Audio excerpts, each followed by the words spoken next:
One of the biggest mistakes people make when they're dealing with an avoidant partner is trying to force emotional connection on their timeline. It usually comes from a good place. You want closeness, you want understanding, you want to feel seen. But when that desire turns into pressure, even if it's subtle, it sets off alarms in the avoidance nervous system. The very words you think will bring them closer often become the reason they back away. And here's the key insight. Avoidants don't fear love. They fear losing themselves inside of it. So when you say things like, "Why can't you just open up?" or "Talk to me about your feelings right now," you're not just making a request. You're touching the deepest wound they carry.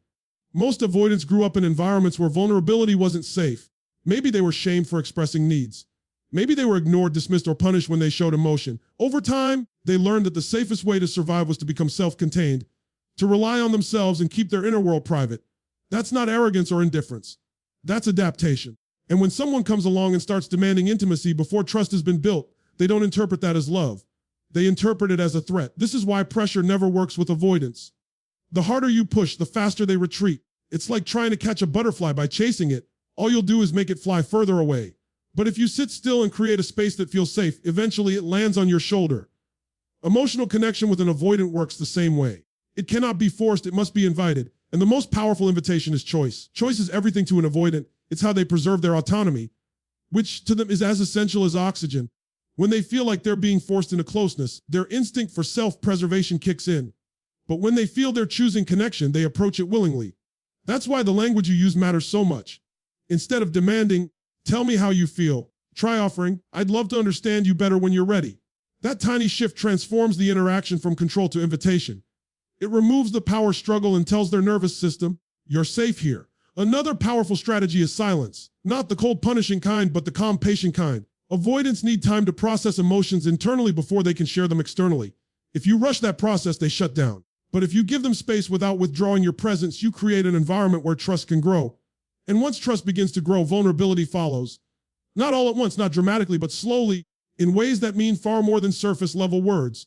It's also important to check your intentions. Sometimes when we ask someone to open up, it's not about them, it's about us. We want reassurance, we want certainty, but avoidance can feel that energy and it adds more pressure. Instead, approach the interaction from curiosity, not control. Let your tone communicate, "I'm here, I care, and I'm not going anywhere," rather than, "I need you to give me something right now." And here's the paradox: the less you push for closeness, the more likely you are to get it. When an avoidant realizes they can be themselves without being coerced, they start to relax. They start to test the waters of vulnerability. And over time, they may share parts of themselves they've never shared with anyone. Not because you demanded it, but because you created the one thing they never had a safe space to unfold. So remember this: emotional intimacy with an avoidant is not a door you kick down. It's a door they have to choose to open. And the more you try to force it, the tighter they'll hold it shut. But if you stand there patiently, without judgment, without pressure, they may just surprise you. Not because you pushed them into vulnerability, but because you earned it. One of the most damaging things you can say to an avoidant is anything that labels them as defective, broken, or uncaring. And we often do this without realizing it. Words like, "You're cold," "You don't care," or "You're incapable of love" might come out of frustration, but to an avoidant, they cut deeper than you think. They don't just hear criticism. They hear confirmation of a belief they've carried their whole lives, that something is fundamentally wrong with them. And that closeness will only lead to shame. You have to understand the psychology underneath avoidance. Most avoidants didn't choose to disconnect. They were taught, often unconsciously, that emotions were dangerous territory. Maybe they were criticized for crying as children, told to toughen up, or dismissed when they expressed needs. Maybe they grew up with caregivers who were emotionally unavailable themselves. Over time, they learned a simple equation: vulnerability equals pain. And so they built walls, not because they don't feel deeply, but because it felt safer not to show it. Now imagine you come along and use words that attack those very walls, calling them heartless, selfish, broken. It doesn't motivate them to come closer. It confirms their worst fear: if I reveal myself, I'll be judged and rejected. And that fear pushes them further into withdrawal. The relationship becomes a battlefield instead of a bridge. Here's the hard truth: judgment never builds connection. It only builds resistance. If your goal is to create emotional closeness, labeling an avoidant won't get you there. It's like yelling at a flower to bloom. It doesn't work. Growth happens when the environment feels safe enough for that flower to open on its own. And with avoidance, safety comes from language that acknowledges rather than condemns, that invites rather than shames. Instead of, "You're so distant," try, "I feel distant from you right now. Do you feel the difference?" The first statement attacks their character. The second expresses your experience without assigning blame. It shifts the focus from "you're the problem" to "here's what I'm feeling." That shift is powerful because it removes the accusation and opens the door for dialogue. They're far more likely to stay engaged when they don't feel like they're on trial. And here's something most people miss: avoidants are often deeply sensitive under the surface. They may act detached, but inside they carry immense shame around their emotional limitations. They know they struggle to connect. They know they pull away. They don't need you to point that out. They need to feel like they're not going to be rejected for it. When you offer understanding instead of judgment, you help dismantle that shame. And when shame begins to lift, vulnerability becomes possible. This doesn't mean you have to excuse hurtful behavior or silence your needs. It means you communicate them in a way that builds bridges instead of walls. Replace blame with curiosity. Replace accusations with empathy.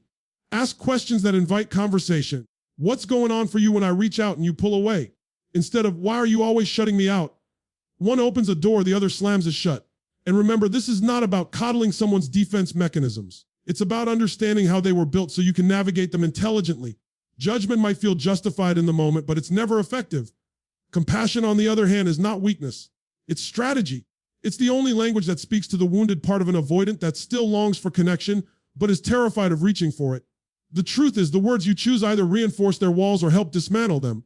Every time you speak, you're either confirming their fear that vulnerability leads to pain, or you're challenging that belief by showing that vulnerability can be met with acceptance. And when that shift happens, when they stop associating intimacy with shame, they begin to step closer, not because they're forced, but because they finally feel safe to. One of the most common mistakes people make with avoidance, and one of the fastest ways to make them retreat, is overwhelming them with emotional intensity too soon. We live in a culture that glorifies grand gestures and big declarations, but when you're dealing with someone whose instinct is to protect their independence and manage closeness carefully, phrases like, "You're my everything," or "I can't live without you," don't feel romantic. They feel suffocating. What's meant as love often lands as pressure. Avoidants are deeply sensitive to emotional overload. Their nervous systems are wired to seek safety and self-reliance, and sudden waves of intense emotion, even positive ones, can feel like a threat to that safety. When you show up with overwhelming vulnerability before trust has been built, it's like rushing someone into deep water before they've learned to swim. They don't think, "This person loves me deeply." They think, "I'm losing control." And control is everything to an avoidant. It's how they regulate their world. This is why pacing matters so much.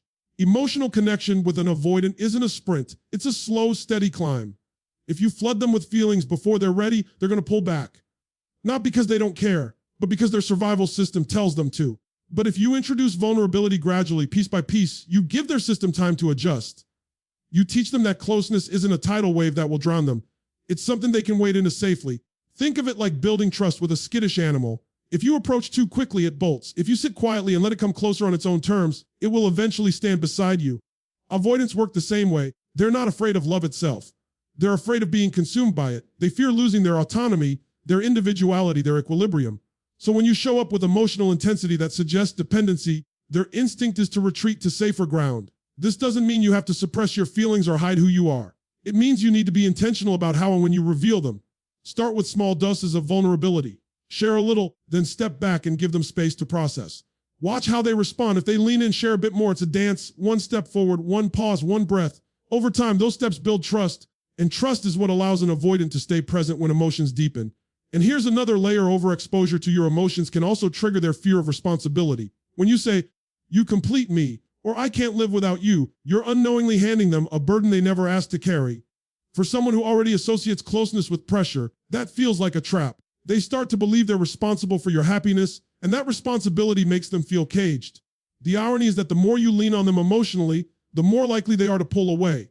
But when you show that you are whole and grounded within yourself, that your happiness doesn't depend on their every move, they feel safe enough to move closer. It's about creating a space where love can breathe, not smother. Let your emotions be an invitation, not a demand. Let them unfold naturally, not explosively.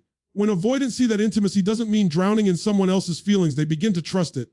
And when they trust it, they allow themselves to experience more of it. Not because they've been overwhelmed into submission, but because they feel free enough to choose closeness without fear.